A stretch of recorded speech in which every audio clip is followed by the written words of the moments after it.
Hi, I'm Ed Beer Jr., and this is my Part 5, the completion of the multi-character scene. Now we left off with the tower, shadowing it in with the 2B pencil. Now we're going in with the tortillon, or smudging paper stump, and blending those shades in.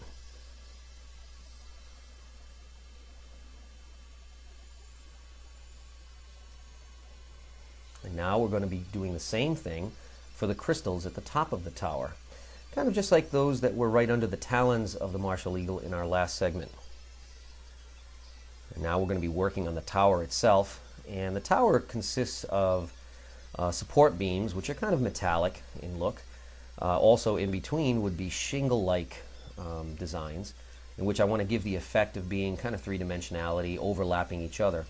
So I'm going to go in and shadow these on the left side, because again, we have that light source coming from the right-hand side going over to the left.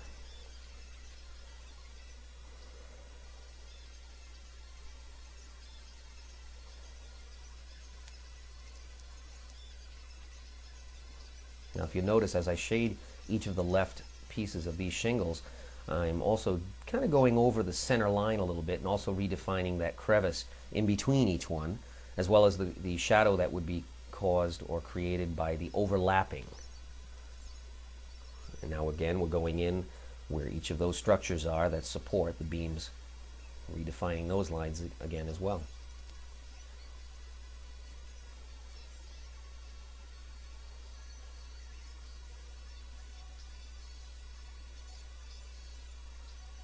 Also, you might notice that it's kind of like a checkerboard. We're overlapping and juxtaposed, if you will, each of these shingles.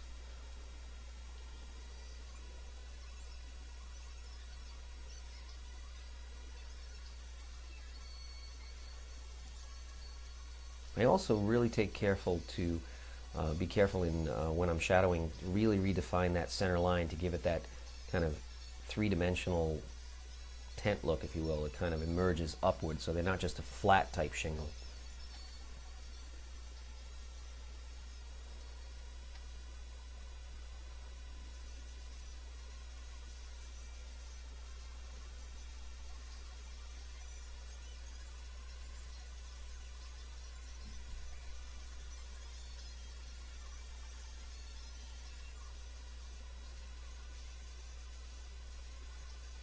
Again, shadowing the overlapping.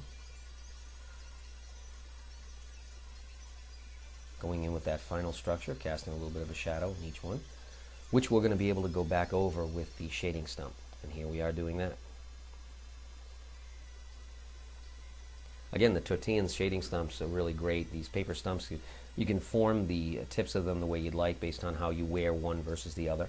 The newer they are, the more pointier they are. And they're just a great tool.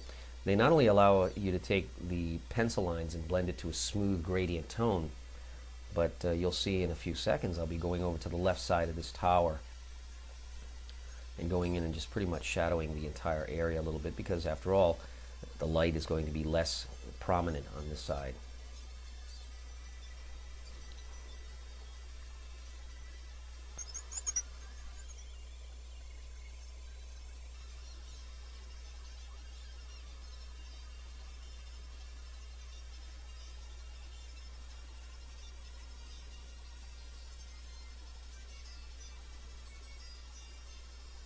Now right about here we're going into the background, the final part of the background, which is the mountainscape, and we're going to be shadowing just on the left side of each of those mountains like we had done in the prior segment video clips.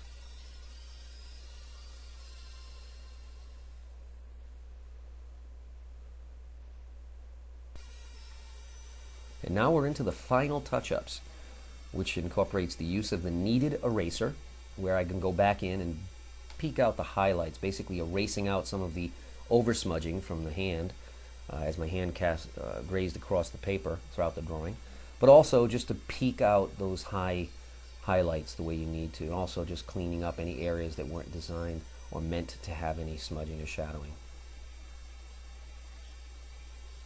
And the beauty of a kneaded eraser is you can either drag it across to get a nice clean, crisp eraser line, or you can dab it, just keep kneading it. And the reason they call it a kneaded eraser is because you're able to fold it over and keep tucking that which has been already used into the next side, and as you knead it or fold it over just like a piece of dough, it'll expose a nice clean fresh side. It also is great for softening those shadow lines, even that which is created from the tortillas or the smudging stumps.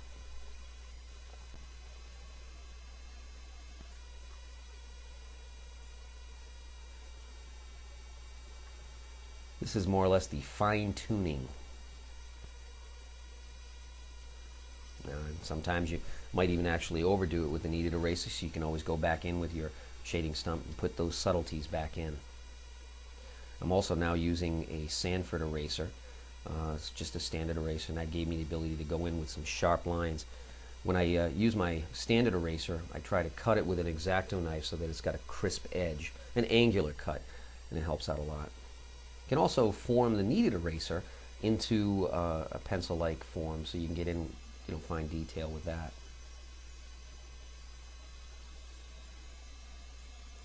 Now, up in the background in the sky where I'm working in right now, I had decided that I had a little too much of the sky and not enough of a distant cloud. So the beauty of that kneaded eraser is you can actually, in the reverse of what you did with your shading stump or your tortilla, you can now incorporate or just make some indication lines of distant shadows.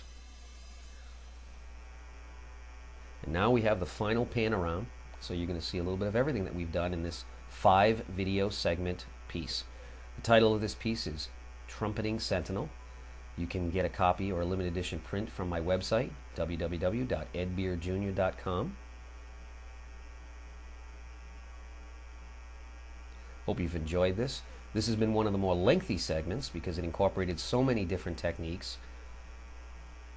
Please take a look at my website to view other videos that I've done.